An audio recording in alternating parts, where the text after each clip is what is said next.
Hoje eu converso com um advogado, também formado em relações internacionais e que seguiu o caminho mais improvável para alguém com a sua formação. Ele é um santista que ganhou o mundo e foi morar na Califórnia porque conseguiu transformar a sua grande paixão em uma carreira de destaque. Há mais de 10 anos ele trabalha na Riot, uma das maiores desenvolvedoras de games e organizadora de campeonatos de esportes. Ela é a criadora do famoso League of Legends. Baseado em Los Angeles, ele é Global Producer de iniciativas com alcance direto de mais de 180 milhões de jogadores no mundo por mês. Mas toda a habilidade e versatilidade desse cara aqui na minha frente ganhou um upgrade recentemente com a chegada do seu primeiro filho, o Apollo. Matheus Trentini, que demais ter você aqui no Lugar de Potência. Baso, o prazer é meu. Obrigado pelo convite. E Matheus, começando aqui, cara, em que momento o videogame entrou na sua vida? E qual videogame foi? Até pra gente datar aqui. Cara, essa história é longa, né? Eu vou tentar resumir aqui pra você. E eu preciso contar um pedacinho de como é que isso entrou na minha vida de fato, né? Se você lembrar, quando a internet surgiu, né? Era discada, tinha aquele barulhão quando você conectava no modem. E ela também era muito cara, né? Para você conectar antes da meia-noite, se eu não me engano, era um valor. Meia-noite às 6 era um pulso que você Isso, pagava. era um pulso. Então, tinha esse momento que era mais barato, celular era caríssimo, não existia smartphone. E ligar para as pessoas também era muito caro, se você lembrar disso. Então, eu acabei mudando de cidade algumas vezes com os meus pais, né? E era muito difícil para mim como criança, no sentido de toda vez ter que me readaptar novamente, né? Na escola, novas amizades, o social. Então, eu brinco que eu tinha duas constâncias na minha vida nessa época, que eram os games e o outro eu sempre tive animalzinho de estimação também, pet. Então, eram as coisas que eram o que eu me segurava aí para me readaptar. E por que eu tô contando isso dos games? Porque naquela época eu não tinha um macetezinho que você fazia, que se você ligasse para a pessoa cobrar e desligasse em menos de 2 segundos, não cobrava. Então, se você quisesse gravar uma mensagem de 12 segundos, você ligava 12 vezes a cobrar para a pessoa. Não é uma solução muito escalável, você não conseguia combinar direito as coisas. Então, quando eu tinha mais ou menos 12 anos, eu fiz o meu primeiro fórum, que era um V-Bulletin tradicional, onde basicamente eu falava com meus amigos, tal dia, tal hora, eu vou estar jogando tal jogo. Então a gente combinava online, depois da meia-noite, qual jogo a gente ia jogar, porque era mais otimizado na questão de custo. E aí, vamos dizer assim, nessa solução, o fórum começou a crescer organicamente, eventualmente transicionou para um outro fórum que virou o mais acessado da América Latina. Naquela época, a gente tinha por volta de 40 mil acessos por mês, que hoje, nos dias da internet, não é muita coisa, mas naquela época era insano, eram números muito grandes. E quando o League lançou em 2009, né, nos Estados Unidos, era o beta, o League of Legends, eu comecei a jogar e desenvolvi uma comunidade nesse fórum. Por que eu conto isso? Porque foi isso lá na frente que acabou abrindo a porta para eu entrar na Riot. Esse side project que eu fiz quando eu tinha 12 anos para falar de games. E foi assim que basicamente games entraram na minha vida, que depois virou uma empresa também. Foi a primeira forma que eu comecei a ganhar dinheiro novo, né? Com esse fórum, que depois virou um portal. Mas até então, deixa eu fazer um recorte aqui que eu quero pegar só um destaque. Até então, poxa, você era um jovem que estava ali se virando, começando talvez a ganhar uma primeira grana com algo que você gostava. Dentro desse timeline que você está trazendo aqui, em que momento que você percebeu e falou assim, não, isso dá para ser uma oportunidade de carreira? Só quando eu entrei na Riot, Baza. Até então, realmente era assim, poxa, é algo que eu gosto e que bom que eu tô ganhando dinheiro com algo que eu gosto. Exatamente isso. Eu costumo dizer que para você poder sonhar com alguma coisa, você tem que conhecer, você tem que saber que ela existe. E no Brasil, não era uma carreira que você considerava trabalhar com games. Simplesmente não passava pela sua cabeça. A mesma coisa que eu ia falar, cara, pensa numa cor nova aí. Você consegue? Uma cor que não existe? Você tem que ter referências, você tem que ter base para poder cogitar essas coisas. Então, a partir do momento que eu entrei na Riot, eu estava se eu não me engano, eu entrei com 19 anos na Riot. E foi nesse momento, quando eu recebi a oferta, quando eu fui conhecer o escritório, que na época era na Paulista, era um escritório, o que era muito humilde, a Riot ainda era uma startup, eu fui um dos primeiros 10 contratados, né? A gente começou a trabalhar numa salinha que eu lembro que para você... Tava todo mundo em um cubículozinho, para você sair da sala para ir no banheiro, 6 pessoas tinham que levantar. Então era um... Dá para ter uma noção aí. Dá para ter uma noção do que era e o que se transformou. Mas no primeiro momento que eu decidi trabalhar com games foi quando eu recebi essa oferta, porque eu já conhecia o produto. E se eu for honesto com você também, teve na época uma consideração que eu fiz, bom, eu tô entrando agora, eu vou ganhar algumas stocks, né, a longo prazo, mas as stocks não valeram nada por muitos anos, né, e o salário também, eu ganhava mais com o portal que eu tinha, e eu também tinha uma loja de roupa, a gente pode entrar nisso depois, um outlet, mas eu fazia mais dinheiro fora da Riot do que na Riot quando eu entrei, então eu fiz algum tipo de, vamos dizer assim, de matemática para entender que financeiramente valia a pena, mas, na maior honestidade, eu pensei, o filtro foi, cara, são games, eu posso trabalhar com isso, é isso que eu vou fazer. E eu rolei o dado ali, e claro, hindsight 2020 hoje, fui para os Estados Unidos, o game virou o que é hoje, mas naquela época era muito difícil de vamos dizer assim, fazer esse forecasting, essa previsão, tanto que quando eu acabei aceitando essa proposta, eu fiquei quase 1 ano sem falar com meu pai direito. Exatamente, cara. Como é que foi, assim, para seus pais receberem a notícia que o advogado da família ia trocar a carreira tradicional pelo mercado de games? O meu pai, ele é fazendeiro, aquele tradicional mesmo. Imagine ele na cadeirinha de balanço, tira um milho cru assim do pé, come, tá lá balançando. Ele é esse cara, super tradicional, do interior. Minha mãe também, ela começou trabalhando como professora, depois ela conseguiu uma oportunidade para trabalhar no caixa de um banco. Então, uma família mega tradicional do interior. E quando a minha principal motivação para começar a cursar Direito e Relações Internacionais era, na época, eu queria me tornar diplomata. E a razão disso, então eu cursava Relações Internacionais de manhã, aí eu tinha as empresas que eu tocava de tarde, mas para mim essas empresas eram diversão, tinha grana, mas para mim era algo prazeroso, e de noite eu cursava Direito. Então, quando eu conversei com os meus pais, eles ainda preferiam que, por exemplo, se eu fosse fazer alguma coisa, ainda fizesse talvez algo agropecuária e tal, que é o que meu pai estava acostumado, mas como, né, diplomacia no Rio Branco, eu falei, não, beleza, tá bom, vou deixar passar. Mas já foi meio... mais distante, mas é tradicional, uma carreira aí de embaixador, diplomata. Exatamente. E isso foi uma decisão mais por... Eu não venho de família com dinheiro, então era uma coisa que podia falar, bom, financeiramente vai ajudar a família toda. Então, por esse viés, foi um objetivo que eu tinha certa aptidão, que eu acreditava, e que eu também conseguiria um sucesso financeiro, uma independência financeira, e também poderia ajudar a família. E aí, quando a Riot veio para o Brasil, foi em 2012. Então, 2009 lançou o beta, 2012 eles vieram para o Brasil. E aí eles ficaram sabendo de mim, né, por causa desse fórum que eu criei lá quando eu tinha 12 anos e que depois virou essa comunidade. E quando eu vim, fiz a entrevista, etc., recebi a oferta, tomei essa decisão, e quando eu fui comunicar para os meus pais, na cabeça deles era exatamente assim, e até vou te falar, Baza, eu não concluí as faculdades, porque eu entrei na Riot com 19, então eu estava aí no meio de ambas as faculdades, e a minha ideia na época era, eu terminei o semestre, eu ia trancar, ia continuar. Então, eu imaginei que eu ia retornar às faculdades e eu ia também continuar tocando os meus outros 2 businesses. Só que a demanda da Riot foi muito grande. Depois de 3 anos, eu recebi a oferta para ir para os Estados Unidos. Então, eu vendi as minhas empresas também depois de mais ou menos 1 ano e meio na Riot e continuei full time. E aí depois eu fiz algumas outras coisas que a gente pode entrar depois. Mas a reação dos meus pais, então, foi, esse cara tá saindo da faculdade, ele não vai conseguir tocar os negócios que ele abriu para jogar videogame. Esse foi o independente se era trabalhar com produto, não, para eles ele tá indo jogar videogame. E durante a minha infância eu sempre tentava jogar também e meus pais tentavam impedir, né? Deixavam muito pouquinho, mas eles falavam, dessa hora até tal hora não pode. Tinha limites. Assim, mais do que limites, era bem restritivo, né?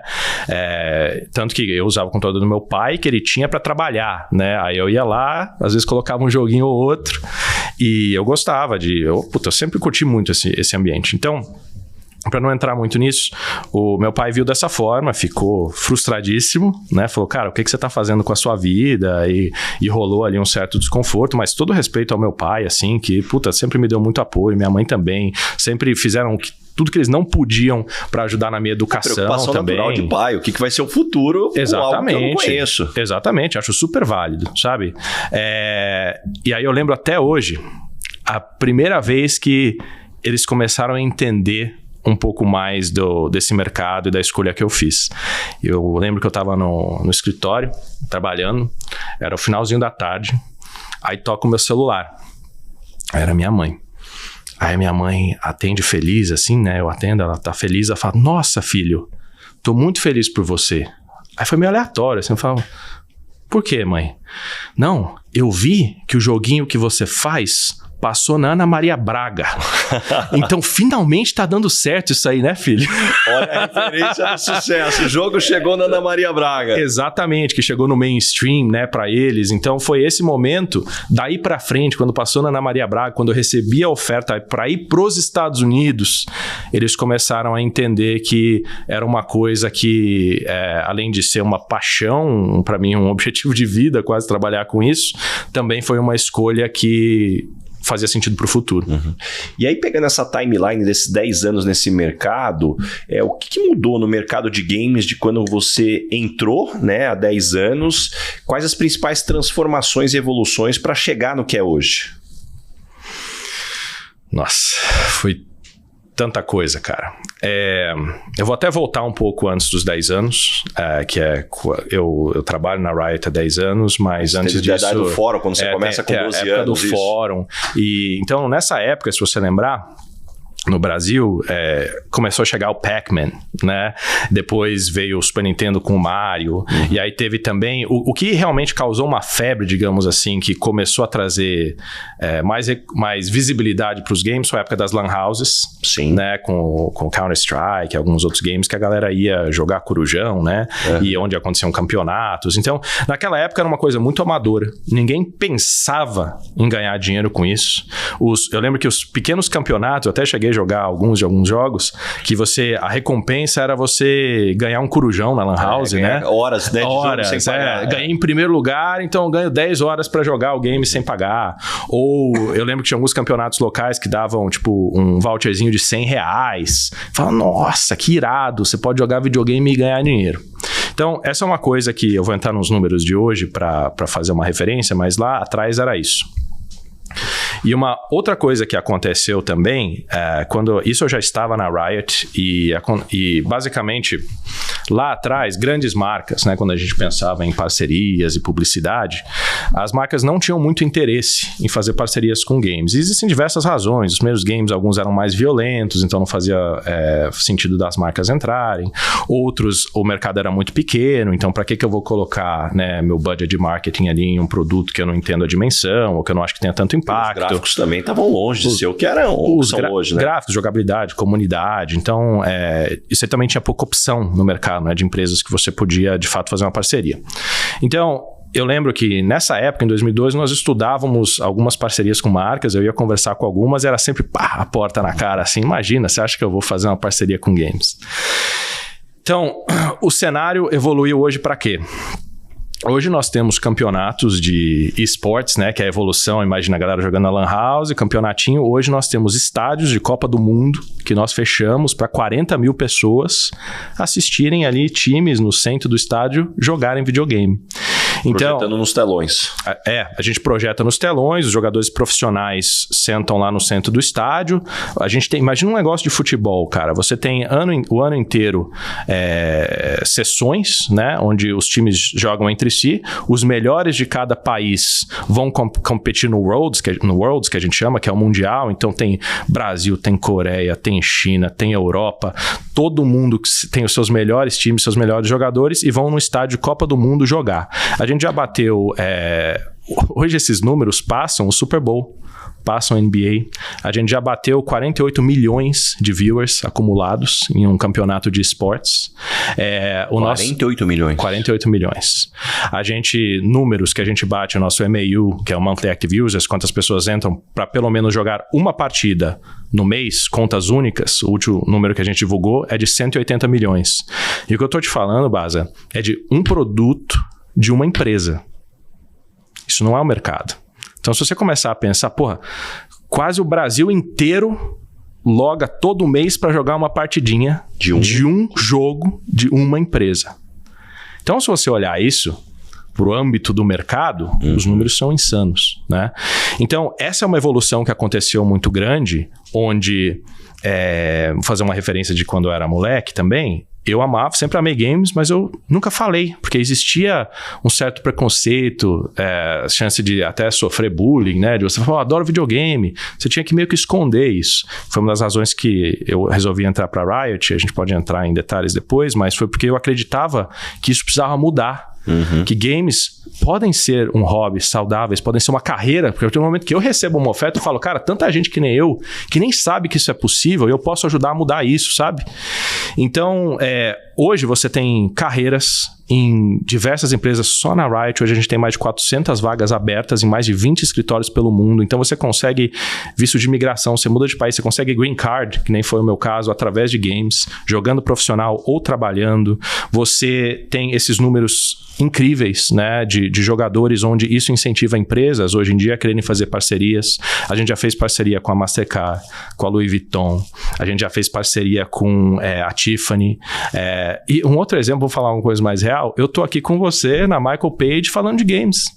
Isso era impensável.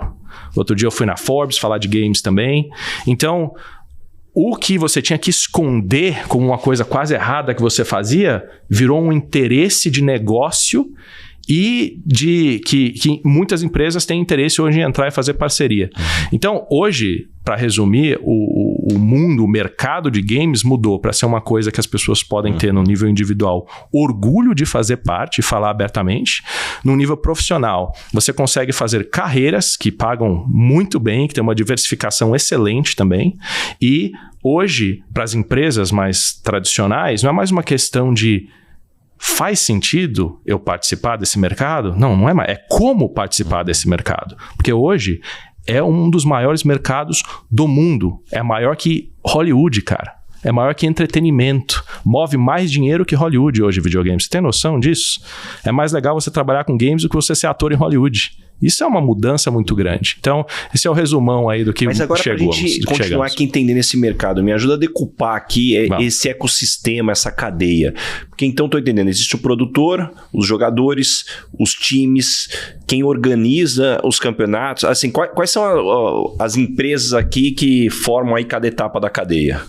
Legal. Então, a primeira coisa que eu acho legal a gente desmistificar é que a galera pensa que é uma empresa de games, então eu tenho que ser programador. Né? Isso é o que eu mais escuto.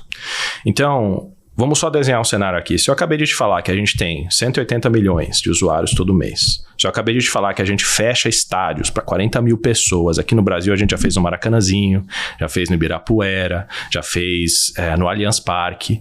Então, esses estádios realmente gigantescos, a gente fecha para fazer eventos. A gente tem mais de 20 escritórios pelo mundo. A gente lançou uma série no Netflix também, de animação. Então, quantas pessoas de habilidades, cargos, skill sets diferentes você não precisa para fazer uma roda dessa girar?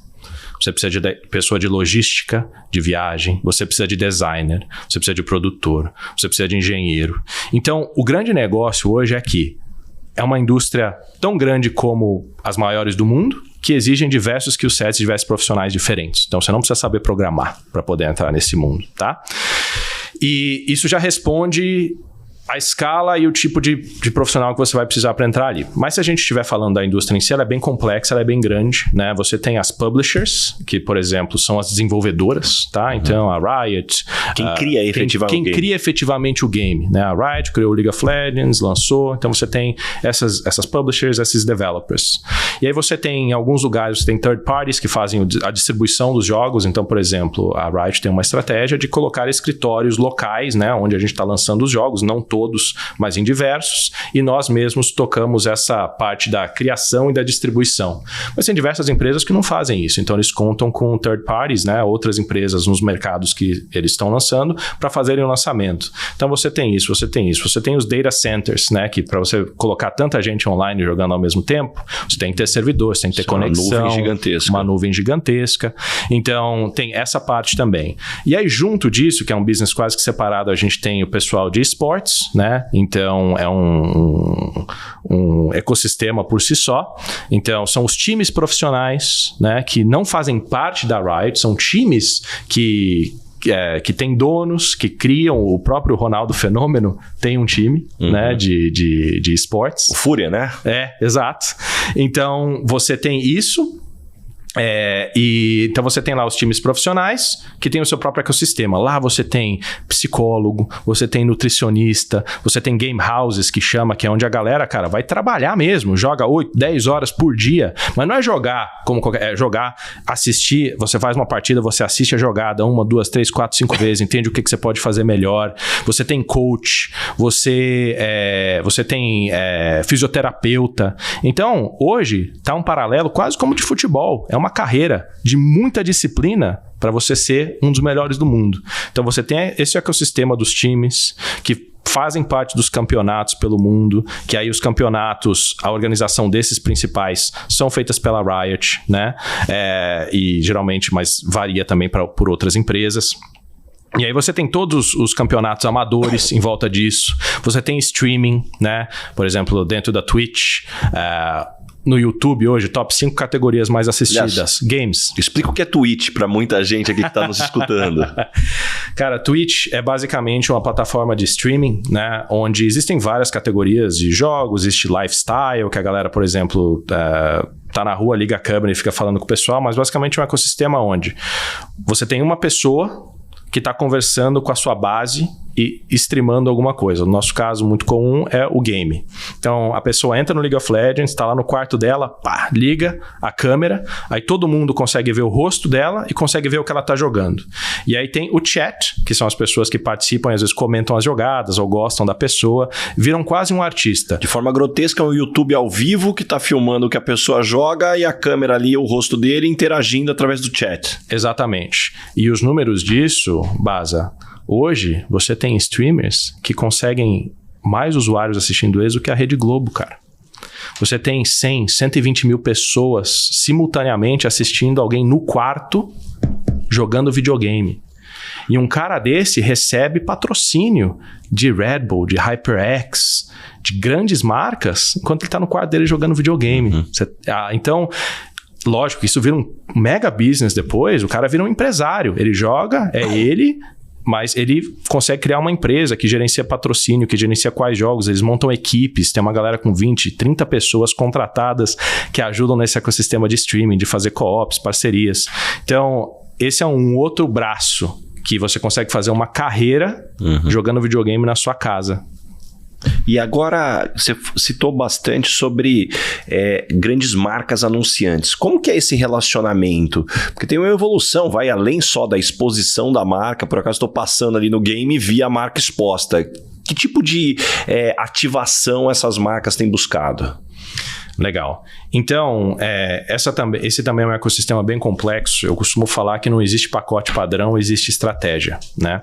Então, por exemplo, você vai entender com essas marcas o que elas querem fazer no mercado de games, né? Elas querem gerar leads, né? Clientes, compras. Elas querem awareness de marca, que os gamers associem a marca deles quando eles estão jogando alguma coisa. Ou eles querem mídia, né? As mídias tradicionais de videogames que possam falar, putz, essa marca veio fazer uma parceria super legal. Então, você tem que entender primariamente o que essas marcas querem atingir estando no mercado de games.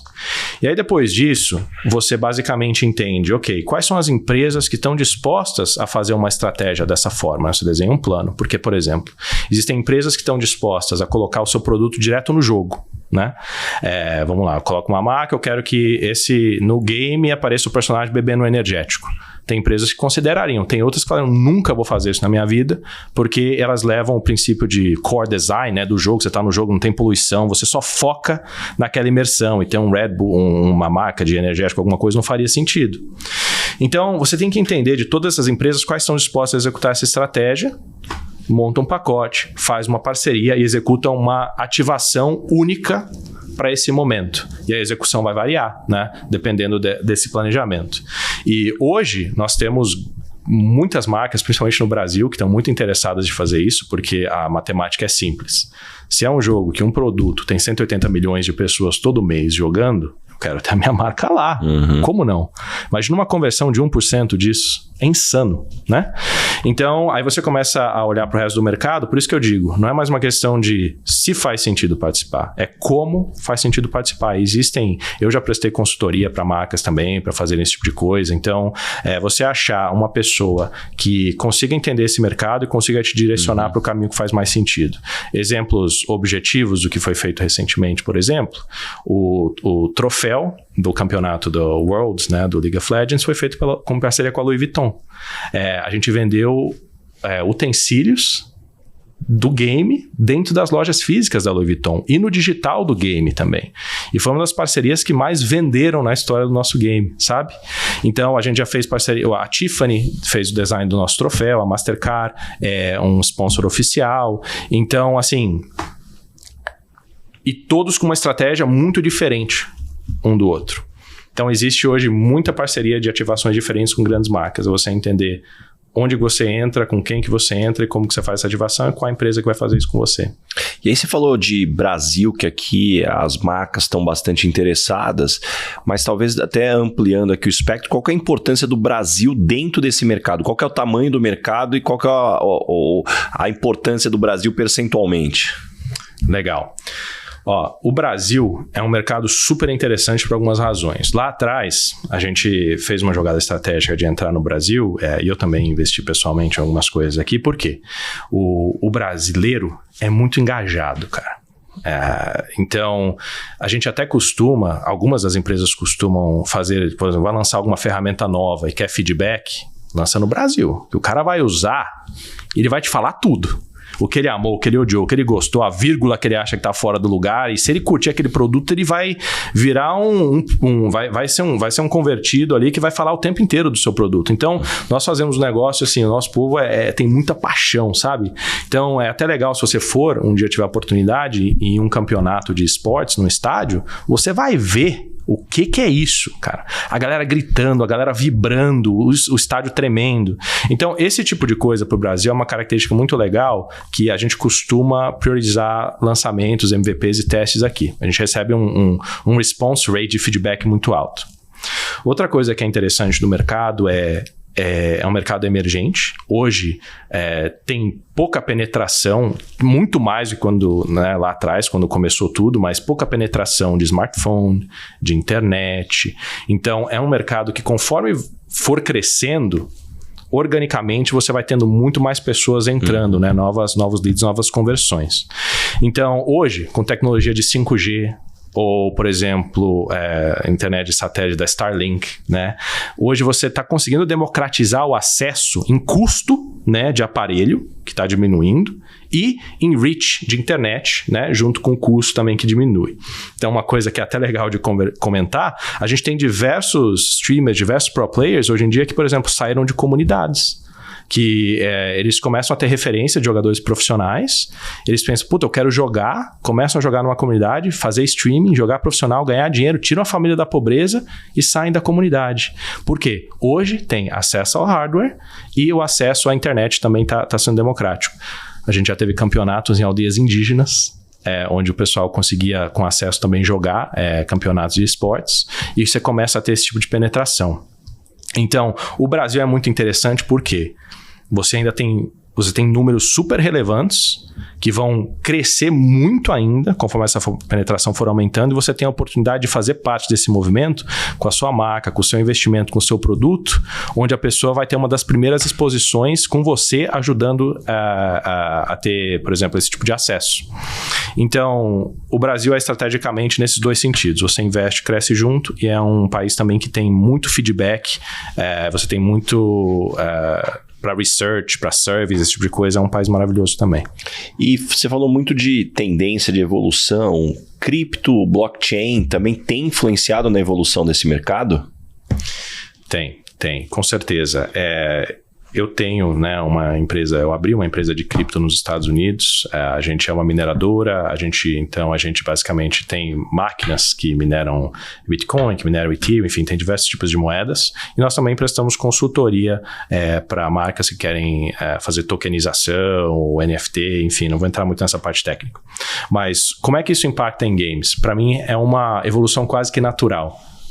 Eu lembro que ainda antes de ganhar dinheiro com o fórum, uma das primeiras vezes que eu ganhei dinheiro relevante na minha vida, e relevante colocando em perspectiva, era tipo R$100, tá? Eu era moleque, eu jogava game, e aí tinha dois joguinhos, um que chamava Mu Online e um que chamava Ragnarok. Ou Ragnarok, né? E você criava uma conta, você pegava bons itens, né? Você deixava o seu personagem forte. E eu consegui vender a minha conta. Eu falei, vou parar de jogar. Recebi uma oferta de R$100. Cara, R$100, quando você tem 12, 13 anos, você compra todas as tortuguitas da loja, se você quiser, sabe? Então, existiu sempre um mercado de venda, de acesso aos games, mas muito complicado, porque, por exemplo, eu preciso confiar na pessoa que ela vai me transferir, aí eu passo a senha da minha conta para ela poder receber. Então, a evolução natural para mim de cripto, que é você ter lá um sistema de blockchain, onde você consegue ter transparência, onde você consegue facilitar transações dessa forma, é você viabilizar o que já acontece no mercado. Então, hoje você tem os games play to earn, né, onde, por exemplo, você dropa um item, que é como a gente fala, né? Cai um item, uma espada, uma armadura, isso vira um NFT que tem valor de mercado. Aí você pode chegar, cara, eu vendo essa espada, existem itens únicos, raros, que você consegue vender, cara, por 500, 1.000, 5.000 reais, sabe? Que é difícil de conseguir no jogo e tem gente que paga. Então, o blockchain está facilitando isso. E também é uma outra coisa que facilita, parecendo com streaming ou Twitch, a galera joga, se ganha um campeonato, recebe um token que tem um valor de mercado. Então, o cara que é muito bom, ele consegue ganhar campeonatos internos e ser remunerado por isso.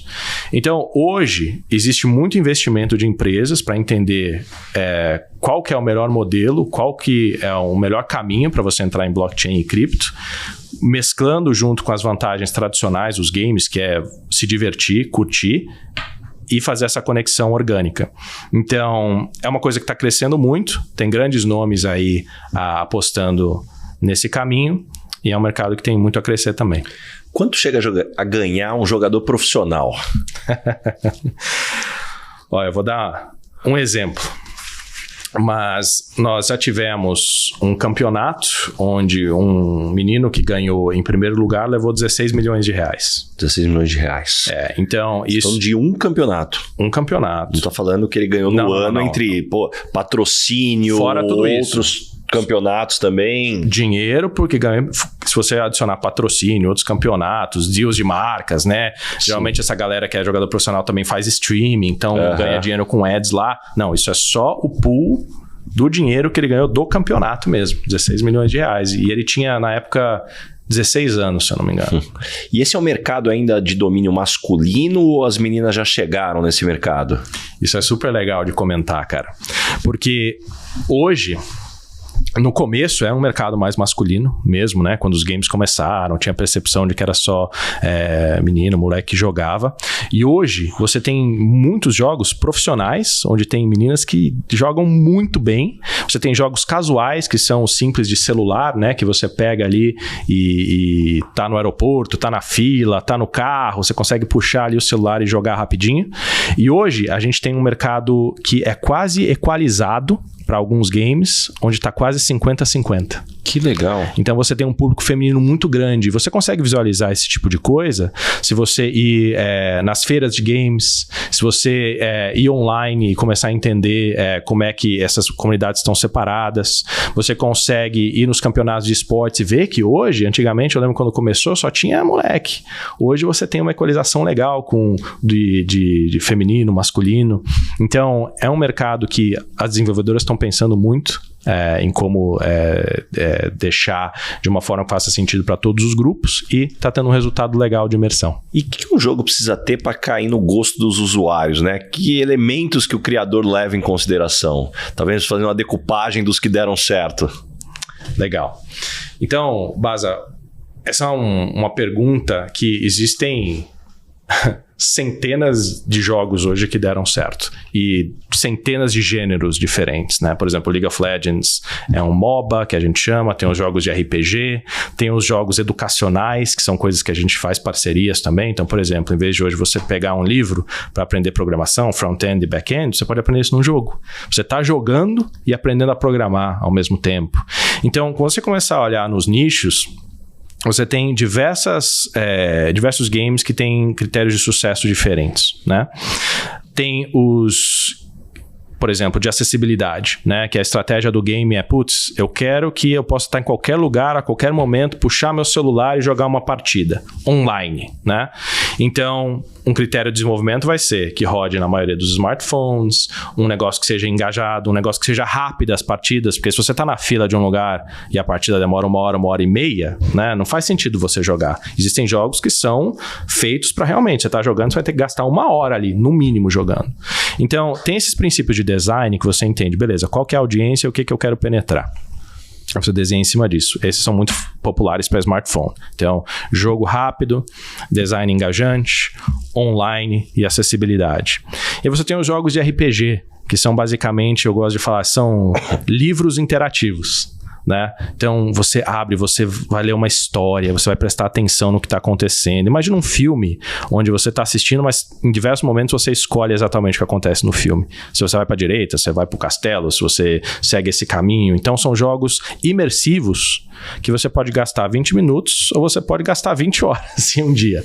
Então vai depender também. Então esses jogos têm que ter uma lore, que a gente chama que é uma história muito forte, uma jogabilidade muito engajante, né? Então tem esse mercado também. E aí você tem os games hoje que são desenvolvidos para competição.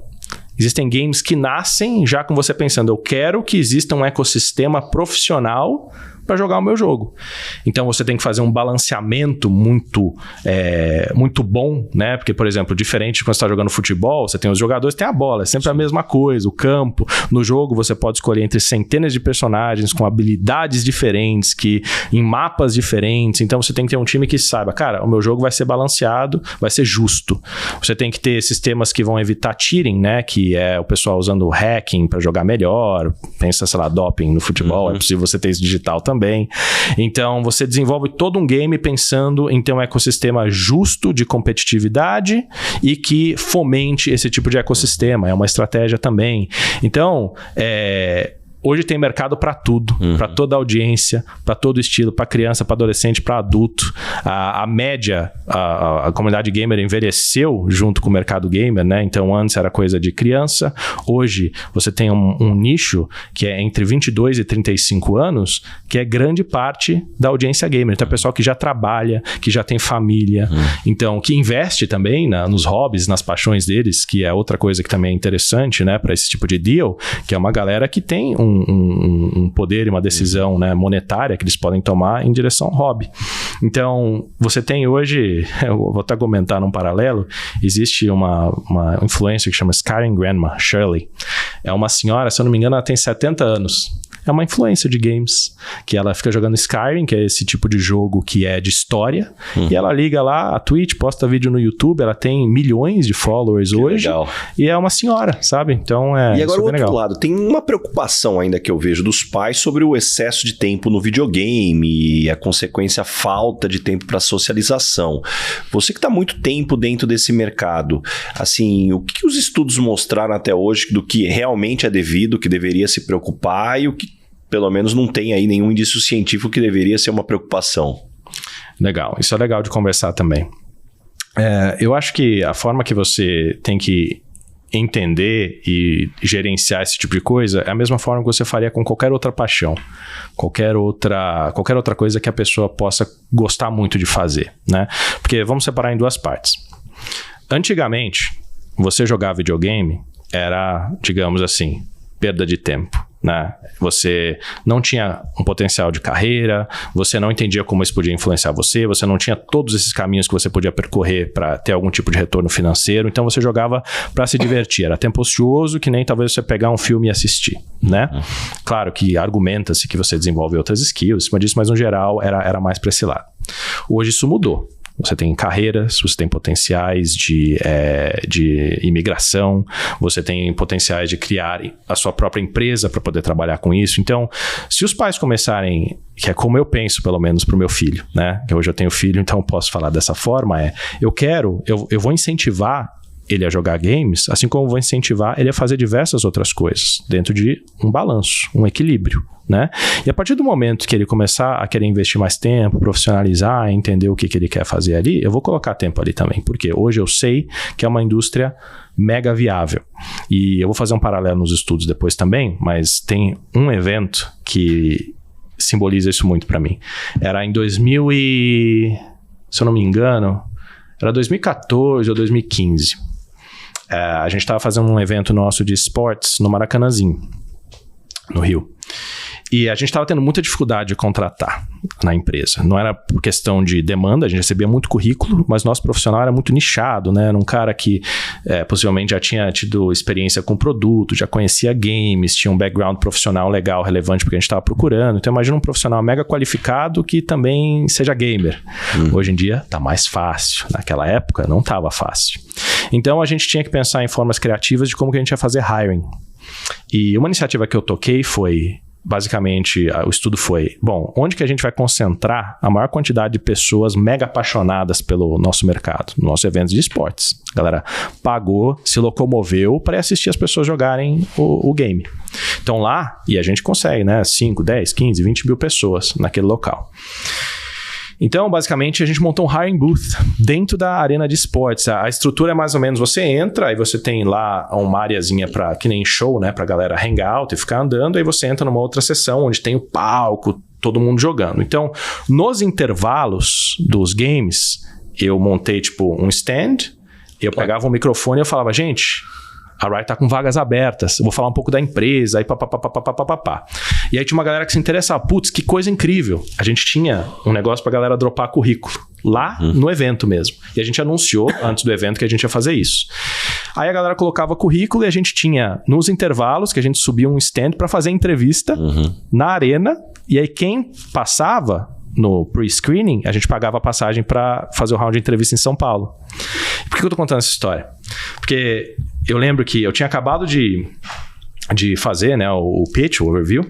Aí chegou um pai com uma menininha. O pai devia ter, sei lá, uns 40 anos, a menininha devia ter uns 10. Aí ele chegou e falou, ó, que legal, pode trabalhar com isso mesmo? Minha filha amou. Aí a menininha, nossa, eu quero trabalhar com games quando eu crescer, o que eu preciso fazer? Aí ficou falando dos games, normal, né? Se empolgou. E aí quando eu acabei de falar com ela ficou lá olhando as coisas e o pai ficou. Aí ele virou, Matheus, deixa eu te perguntar um negócio. Aí eu falo, claro, o que foi? Aí ele, eu consigo trabalhar com isso também? Então, tipo assim, a filha de 10 anos e o pai com interesse na mesma empresa, na mesma vaga. Quando isso acontece, cara? Sim. E aí ele era engenheiro, ele resolveu deixar o currículo também. Então foi uma coisa que... essa iniciativa foi uma das maiores... foi quase 100% da nossa contratação naquele ano. A gente fez em diversos eventos. Explorando isso, assim, hoje, quais são as principais carreiras? Acho que todo mundo que está nos escutando até agora, no mínimo assim, já passou da etapa da curiosidade e falou assim, deixa eu acompanhar um pouquinho mais. Quais são as carreiras aqui para que as pessoas tenham no radar e tem formação, não tem? Como que as pessoas podem se preparar? Legal, vamos entrar nisso também, mas aí só para fechar aquele paralelo, então você tem isso que está acontecendo no mercado hoje, você tem essa parte das pesquisas que basicamente tudo que você faz em excesso pode ser prejudicial. Nós fazemos algumas coisas em games onde, por exemplo, quando você passa de uma certa quantidade de horas, a gente manda um aviso e fala, você já jogou bastante. Você não quer dar uma pausa? Então, a gente vê coisas que, como em qualquer outro mercado, que o excesso pode ser prejudicial, mas com equilíbrio, hoje, além de ser uma coisa que faz bem à saúde, porque entretenimento faz bem à saúde, você desconecta, você se diverte, é uma coisa social. Eu casei com a minha esposa por causa de games, isso é uma história para outra hora, mas a gente se aproximou por causa de videogame. Eu tô com ela já há 10 anos, né? Casado. Então, você tem um âmbito social, você imagina, você tem pessoas, cara, hoje em dia, por exemplo, estão acamadas em hospital, não podem sair. O que elas fazem? Vão jogar videogame. Você tem... qual que é uma das maiores índices que você tem de problemas em asilos? Isolamento, depressão, porque as pessoas não têm mais vida social. Mas se elas entram num jogo onde tem 100, 200 pessoas falando com elas estão de volta inseridas na sociedade. Então, cara, hoje videogame, além de ter muita parceria com medicina, para tratamento de depressão, é também um negócio que te dá carreira, te dá futuro. Então, dosado da maneira certa, desenhado da maneira certa e com as referências certas, que é o que eu pretendo fazer com meu filho, não é um problema, é uma solução, sabe? Então, isso eu acho que é legal de pincelar. Beleza. E aí, entrando agora no outro ponto de quais são as carreiras, né, que você tem ali. Então, o que eu recomendo? Algumas coisas. Você pode entrar no LinkedIn ou no Glassdoor, né, e lá você consegue selecionar a empresa. Blizzard, Ubisoft, diversas empresas de games. Você abre, além de ter todas as vagas que estão abertas, você tem também opiniões de pessoas que trabalharam nessas vagas, ou que estão buscando essas vagas, ou que entrevistaram para essas vagas. Então você consegue entender qual que é todo esse ecossistema, porque vai variar de empresa para empresa, e você vai ter vagas tradicionais. A gente tem time de advogados, a gente tem time de RH, a gente tem time de facilities, que é para organizar o escritório. No escritório a gente oferece café da manhã, almoço e janta. Então tem o pessoal que faz toda a logística disso. Então você vai ter toda essa parte. Você vai ter a mais tradicional, que é engineering, tradicional, né, para o nosso mercado. Engineering, que é o pessoal que desenvolve o código. Isso vai variar, tem diversas linguagens, depende do produto, depende do jogo. Vai desenvolver para quê? Vai desenvolver para o PC, vai desenvolver para console, né, videogame.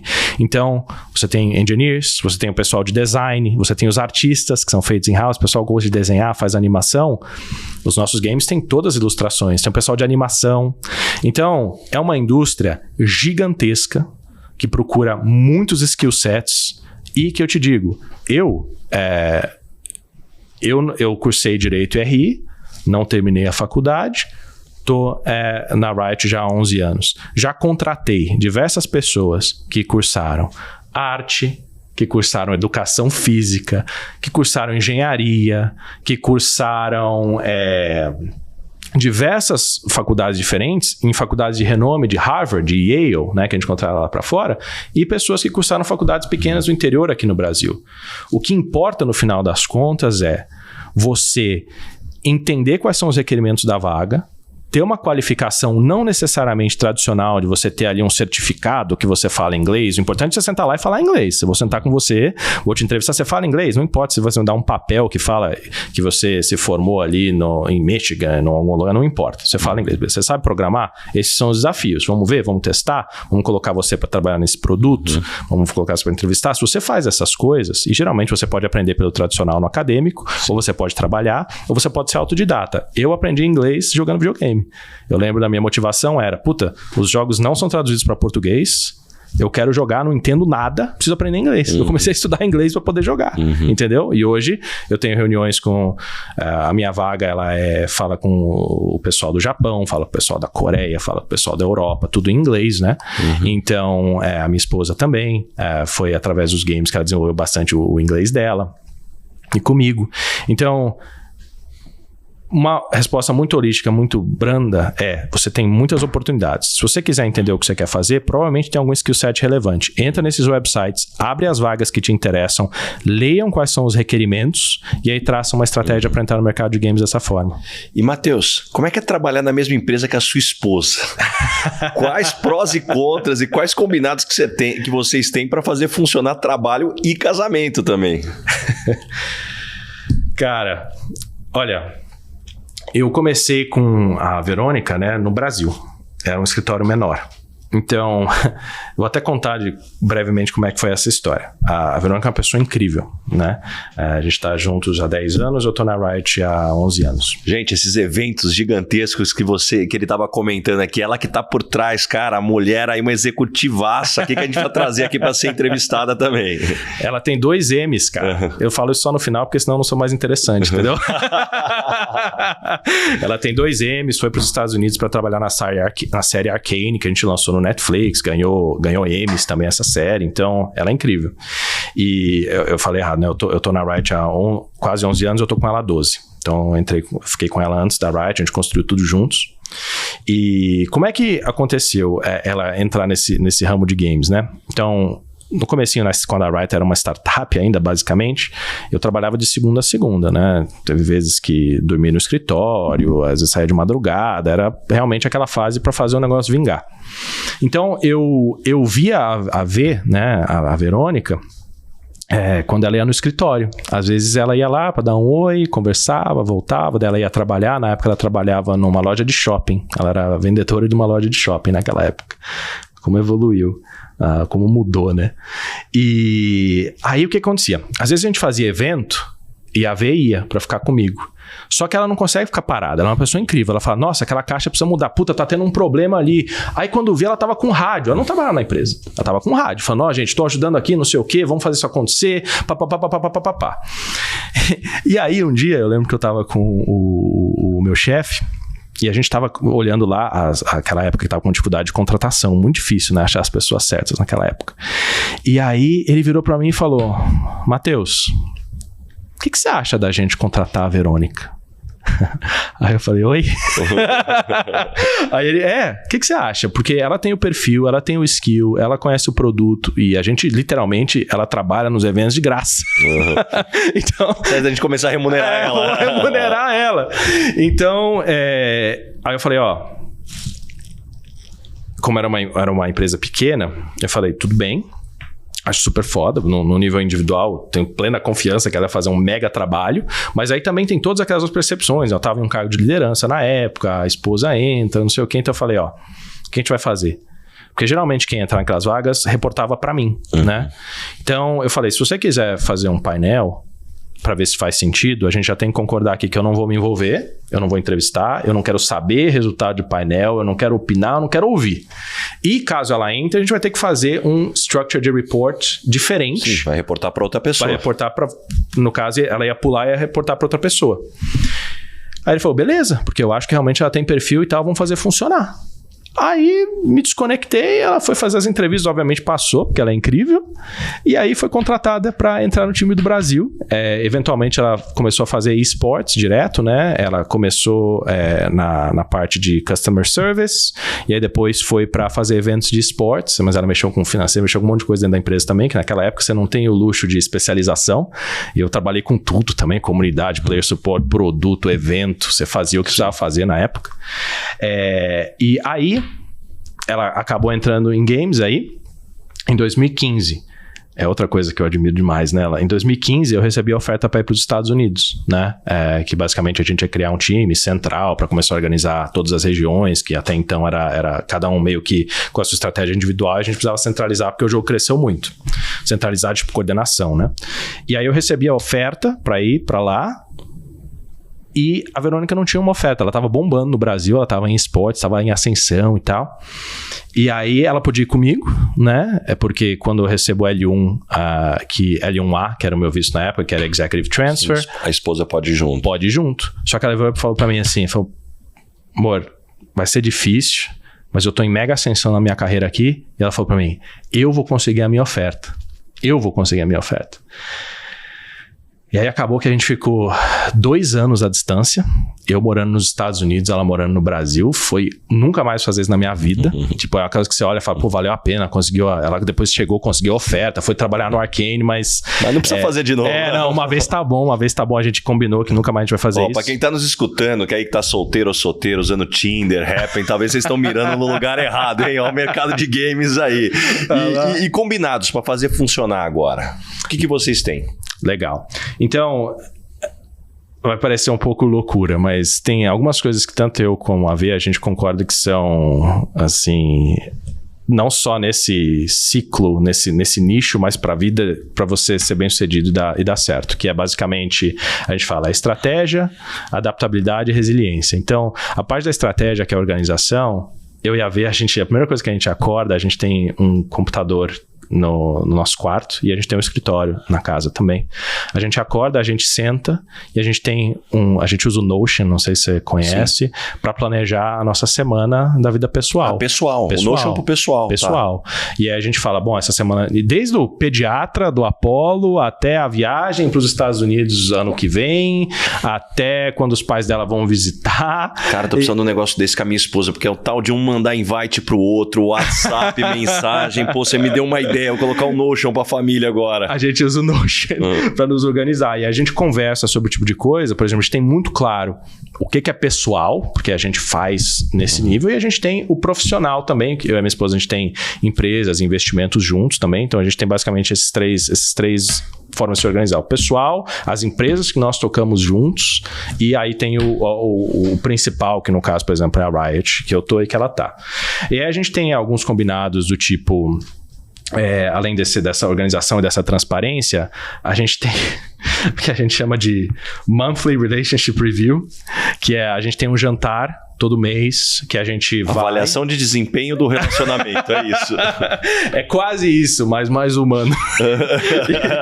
E a gente basicamente, durante o mês, a gente tá juntos há muito tempo, né? E aí você tem pedrinhas, conflitos, esse tipo de coisa. Então a gente tem esse jantar que a gente não leva celular, a gente só agora abre exceção para levar o celular, porque tem filho, né? Então se a babá liga ou a mãe liga, a gente precisa, né, tá atento. Mas fora isso, a gente não olha, a gente conversa, como é que tá, se reconecta. E a gente levanta coisinhas que incomodaram. Às vezes a gente falou de algum projeto no nível pessoal que não fazia sentido. Então a gente dá esse feedback mensalmente um para o outro.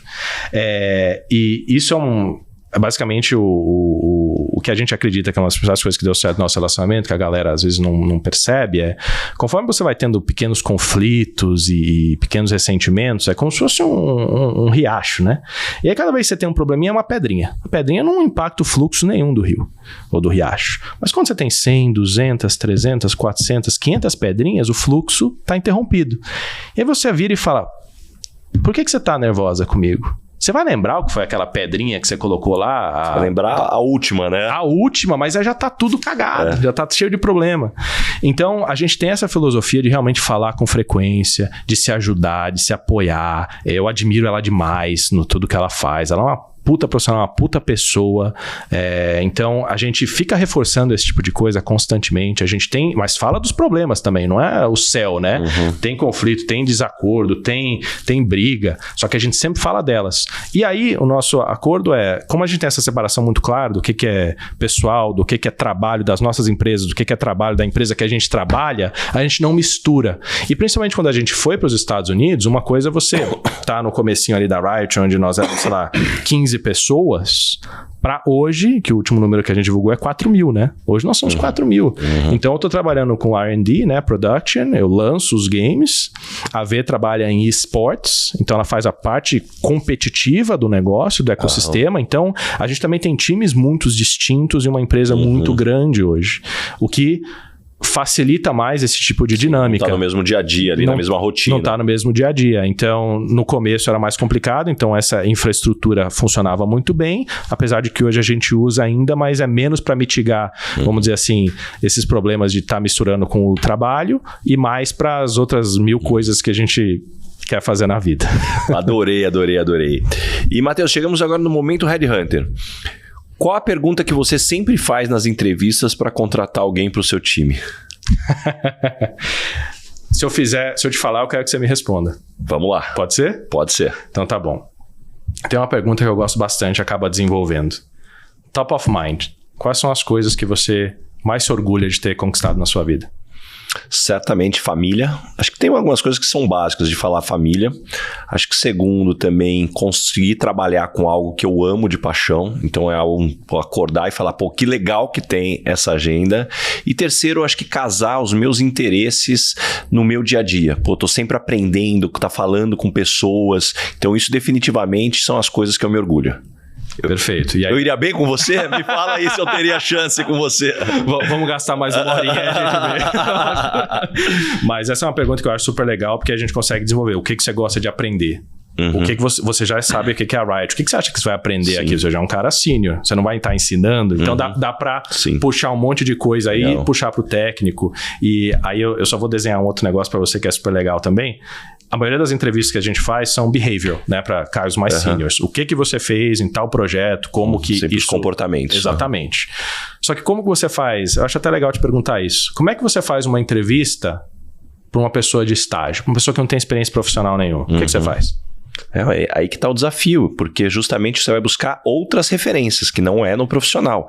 Mas hoje, quando você explora, né, hoje o que você fez na escola, o que você fez em projeto social, como você fez na vizinhança, dá para extrair muitos comportamentos, é claro, uma pessoa nova que ainda está em formação. E eu tenho uma outra pergunta agora para você. Que tipo de pessoa não dá certo trabalhando com você? Vamos entrar nisso também. Mas só para fechar o outro ponto que você falou ali, você deu o exemplo de escola, você deu o exemplo de o que a pessoa faz na comunidade, né? De esporte, o que jogou na vida. E no nosso, o que a gente pode olhar? Sim, definitivamente o jogo ali, como que a pessoa se comporta no jogo. Exatamente. Então, hoje, cara, você consegue, para você ser o melhor jogador do mundo, na melhor guilda, né, que a gente chama que são os clãs, você constrói um clã de 200 a 300 pessoas para ser o melhor do servidor, que tem que ter estratégia para coordenar, porque é uma empresa, mas. Então, você é um líder que está coordenando 200, 300 pessoas, definindo os objetivos semanais e você conseguiu, dentre milhões de jogadores, se tornar o melhor. Isso... Cara, tem um mérito aí. Tem um mérito aí. Tem um mérito. Tem mérito, tem habilidade, tem muita coisa aí envolvida. Exatamente. Então, esse tipo de coisa que a gente olha quando estamos entrevistando pessoas mais júniores, né? E agora... pessoas que acabam não funcionando no mercado de games, né? Essa também é uma pergunta que não tem 1 a 1, porque existem muitas vagas, muitos skills, muitas empresas em países diferentes, tá? Então, por exemplo, eu trabalho com o time do Japão, que tem um perfil muito diferente do time que eu trabalho na Turquia, que tem um perfil muito diferente do time que eu trabalho no Brasil. Certo? Então, você tem diversas coisas de objetivo de produto, objetivo de mercado, objetivo cultural, né? Uma das razões que a gente abre escritório em vários países é porque essas pessoas entendem da sua própria comunidade, da sua própria cultura. Um exemplo que eu acho legal de dar é que, por exemplo, existem elementos na cultura da Turquia que é muito comum você compartilhar a sua conta com todos os seus amigos, todos os seus familiares, né? Você chega e você fala, bom, eu jogo esse jogo, divide lá... Tô pagando aqui, quem quiser usa. Não precisa nem pagar, pode ser de graça, mas todo mundo entra e joga uma partida, faz alguma coisa, então não é necessariamente nem nada que você tá pagando. E aí, você chega em culturas, por exemplo, dos Estados Unidos, não é tão comum assim. Então, você chega como empresa e fala, ninguém... A gente cometeu alguns erros assim. Chega e fala, não pode dividir conta. Não pode. Porque tem problema de você ser hackeado, de você fazer alguma coisa que você perde acesso à conta e tal. E quando você fala isso, por exemplo, num lugar que nem a Turquia, o pessoal fala, mas por que você está intervindo na educação da minha família? A minha família fala que o que é meu eu tenho que dividir. Então, eu quero dividir com meu irmão, com meu vizinho, que é meu brother, e você, empresa, tá chegando e falando que eu não posso seguir a minha cultura? Então, esse tipo de coisa, sabe? Esse é um exemplo de centenas. Então, você tem diversos profissionais, diversos perfis diferentes. Mas no fim do dia, o que você precisa ter? Você precisa ser um cara, eu vou voltar, né? Um cara adaptável e um cara resiliente. Por quê? O mercado de games, ele é muito, muito dinâmico, né? É uma coisa que você tem um planejamento... A gente tem uma fala que a gente brinca, que são 10 months in 10 minutes. Quando a gente fazer um evento, a gente estima que para cada 1 minuto de show, é 1 mês de trabalho. Planejamento, rehearsal, né? Como que você vai fazer. Sim, todos os ensaios. Todos os ensaios, tudo certinho. Então, é um mercado que você tem que ter muito planejamento, mas quando chega na hora do show, a gente fala, você faz o plano não para não dar erro, mas para mitigar a quantidade de erros que vão acontecer, porque sempre vai dar algum problema. São milhões de pessoas utilizando um produto no servidor em diversas partes do país, com culturas diferentes, com objetivos diferentes, com acesso à educação diferentes. Então, independente de onde você está trabalhando, você tem que entender essa dinâmica. Você tem que ter no seu toolbox, que a gente chama, diversas ferramentas para saber lidar e construir o teu produto, a tua reação em cima disso e se adaptar nesse tipo de coisa. É basicamente isso, mas a formação e a vida... Quando as pessoas não varia gostam muito. de você, quando as pessoas não gostam de você, normalmente qual é o objetivo? Desculpa, qual é o motivo? Não gostam de mim? Trabalhando. Olha, eu já recebi, normal, né, diversos feedbacks. A gente tem o Performance Review todo ano, onde a gente fala com os nossos customers e fede, cara, o que deu certo, o que não deu certo. E para mim, o que já surgiu algumas vezes foi que eu às vezes gosto muito de estrutura. Eu tenho um negócio que eu digo que eu gosto de ambiente muito caótico para poder trazer ordem para ele. Uhum. Então, uma das minhas experiências pessoais mais interessantes foi quando eu passei um mês em Moscou, na Rússia. Eu não conseguia ler placa, eu não conseguia colocar nada no Waze, foi uma adaptação caótica insana para montar uma estrutura de como sair do hotel para chegar no escritório. Foi a trabalho, né? E fazem muitos anos já. Então, eu enxergo esse mundo de games basicamente como esse caos dinâmico que você precisa trazer um certo nível de estrutura para ele poder escalar, para ele poder funcionar, para você ser criativo. Então, às vezes, eu acabo investindo muito nisso e as pessoas falam, putz, mas tá impactando o criativo, putz, mas eu acho que é legal a gente ter um pouco mais de flexibilidade aqui. Então, é uma coisa que eu tenho que dosar. Outra coisa, eu estou trabalhando com vários países, né? Eu sou um cara que eu gosto muito dessa conexão, sabe? De olhar, se empolgar, falar de hobby, conectar como humano. Isso é normal no Brasil. Inclusive, é uma das coisas que eu mais sinto falta morando fora. Que não é comum você falar, putz, vem almoçar aqui em casa, estamos até mais tarde no trabalho, vamos sair, vamos, né, tomar alguma coisa. Não é comum isso lá. Então você falar de família, esse nível de intimidade, é uma coisa que eu gosto de fazer e eu tive que aprender que quando eu estou trabalhando em diversos países, nem todos são assim. Né? Eu estou numa mesa com o pessoal, ali é trabalho, e eu não posso chegar e falar de certos assuntos, certo? Mais casuais, por exemplo. Então, é uma coisa, porque a gente está trabalhando com tantas culturas diferentes, que você tem que se adaptar e entender o que faz sentido e o que não faz sentido. Não existe uma receita de bolo. Então, eu já recebi feedback tanto de trabalho, né? Como que a gente lida com isso e como que a gente trabalha com essas diversas culturas. Sente que você invadiu o espaço dela porque a questão cultural ali para ela não é adequada. Ou que eu não priorizei as coisas que fazem sentido, né? Como um product owner, eu falo, bom, o objetivo desse produto, vou dar o exemplo da Turquia de novo, o objetivo desse produto, por exemplo, estou lançando um negócio que é para identificar que as contas estão sendo compartilhadas. Sim. E a gente tem que mandar uma notificação para a pessoa falar que se não parar de compartilhar, a conta vai ser suspensa. Todo mundo vai, beleza, faz sentido. Mas você chega na Turquia e fala, mas como assim? Como assim? Por que você está soltando um produto desse que não faz sentido nenhum? Mas é uma coisa que se você não conhece cada uma das culturas, quais são os hábitos que eles fazem, você não consegue ver. Mas dependendo de como é que você faz faz de uma forma mais agressiva, entendeu? Então é esse tipo de coisa.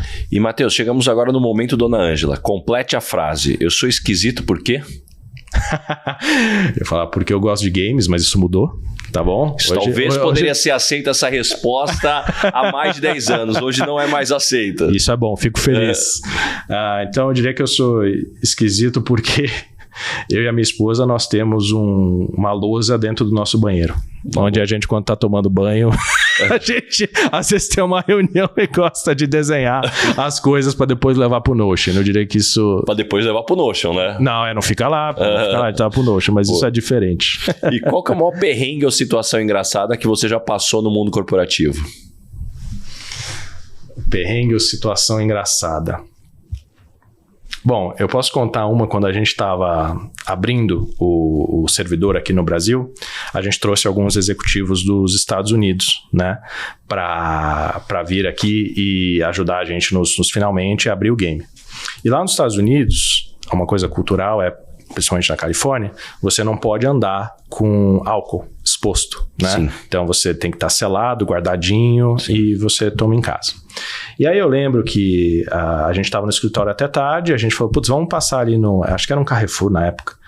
Vamos sair, comprar umas cervejinhas e continuar aqui trabalhando, até de madrugada. E aí foram os gringos, a gente chegou, comprou as coisas e ele pegou e a gente tem uma cultura muito tipo de brincar um com o outro, né? Então ele pegou o álcool, né? A gente estava na Paulista na época. Então ele saiu e estava carregando. Ele falou, Matheus, a gente não precisa pegar, que eles costumam colocar em um pacote de... tipo papel de pão. Isso, papel de pão. Ele falou, Matheus, aqui não precisa? Eu falei, não precisa, tá tranquilo. Vamos sair. Aí ele pegou, beleza, meio desconfiado e tal, mas levou na mão. E aí na Paulista é cheia de policial, né? Aí ele viu o policial vindo e ele falou, Matheus, e aí? O cara tá vindo aqui, acho que ele viu o álcool. Aí eu falei, não se preocupa, tá tudo certo. Só que ele ficou desesperado e ele foi até o policial meio que confessar. o negócio. Falou, ó, desculpa, eu saí sem o paper bag, só que o policial não falava inglês. Eu falava, oi, o que você tá falando? Aí ele, não, I'm sorry, it's exposed, the alcohol. Do you have a bag? Ele perguntando pro policial se ele tinha uma sacola, ele guardava, tá todo bonitinho, todo desesperado. Aí depois eu cheguei, expliquei lá e a gente saiu andando. Imagina a cara do policial. E, Matheus, caminhando agora pro final, o nome desse podcast é Lugar de Potência. Qual que é o seu lugar de potência? Que tipo de situação e ambiente que pode jogar lá que você brilha?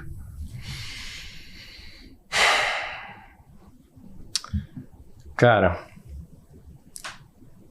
eu diria que hoje eu vou conectar nesse ponto que eu já te falei hoje aqui atrás, mas a minha vida ela foi muito, muito diversificada. Então, para mim, se é uma coisa que eu consigo me envolver, que eu consigo ter tempo para planejar, que eu consigo ter estratégia e que eu consigo ter esse plano de execução onde eu vou precisar me adaptar, onde tudo vai dar errado, eu consigo fazer esse produto sair do papel, ter um bom go-to-market. Então, hoje, eu comecei estudando Direito, RI, fui trabalhar com games, mudei para os Estados Unidos, abri uma loja de roupa, tenho uma loja de criptomoeda,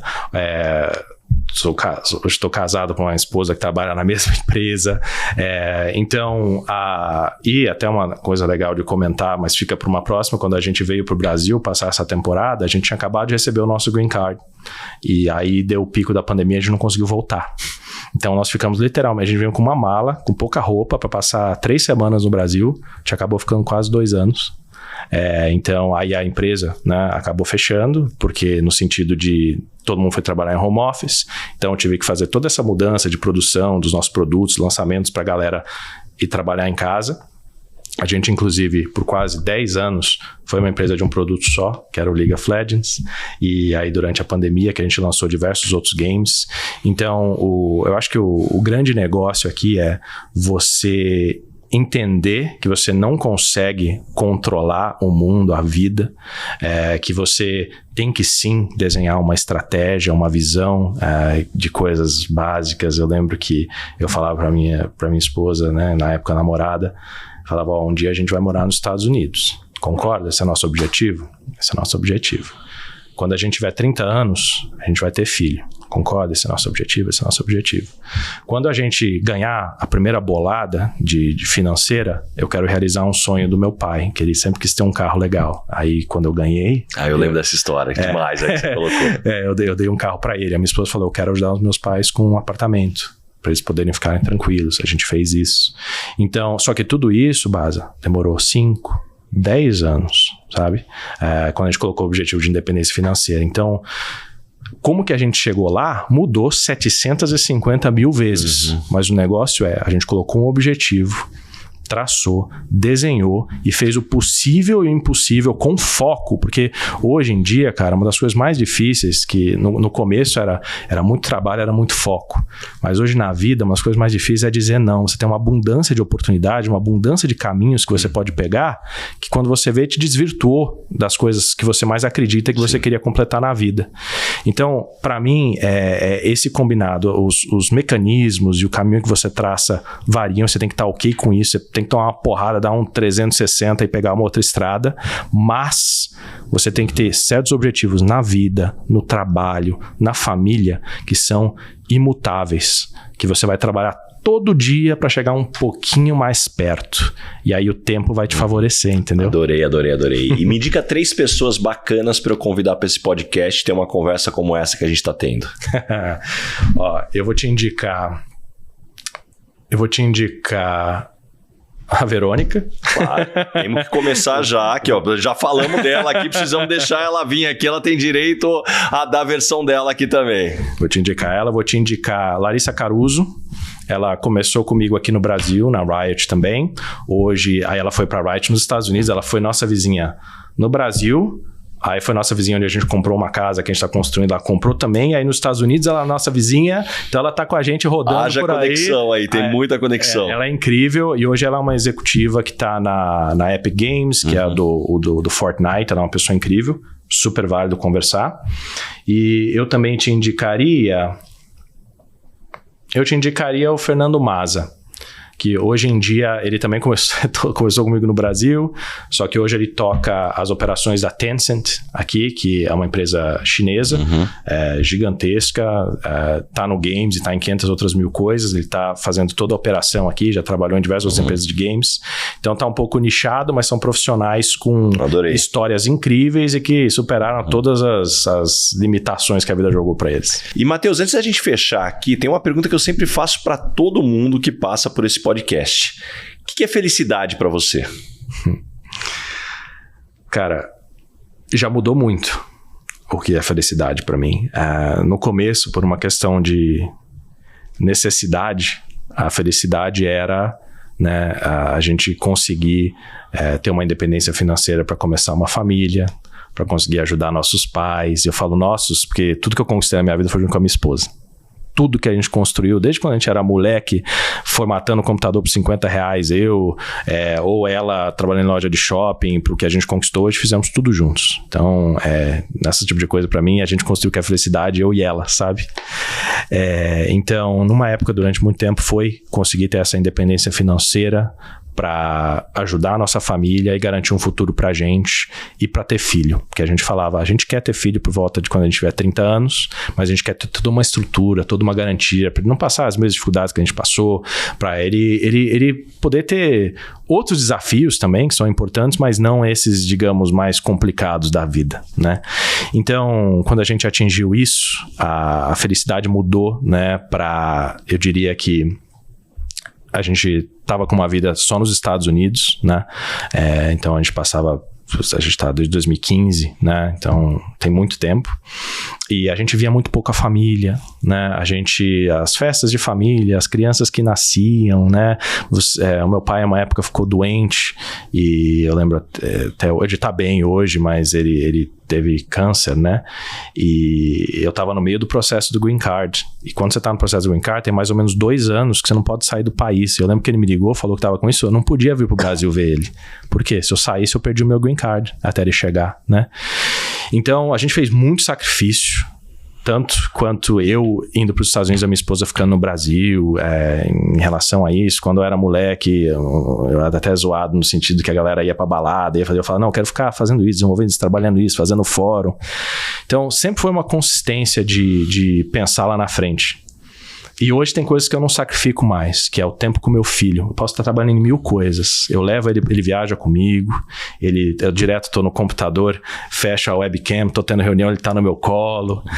Eu não me separo mais da minha esposa, eu quero ver a minha família diversas vezes no ano, eu quero passar Natal com eles. Claro, vai ter esporadicamente um sacrifício ou outro, mas hoje eu não abro mais mão da minha família, das pessoas que eu amo, de fazer o que eu amo também, porque, né, depois de tanto tempo a gente conseguiu sair desse nível de necessidade, de preciso fazer isso, eu preciso trabalhar com isso para ter esse retorno.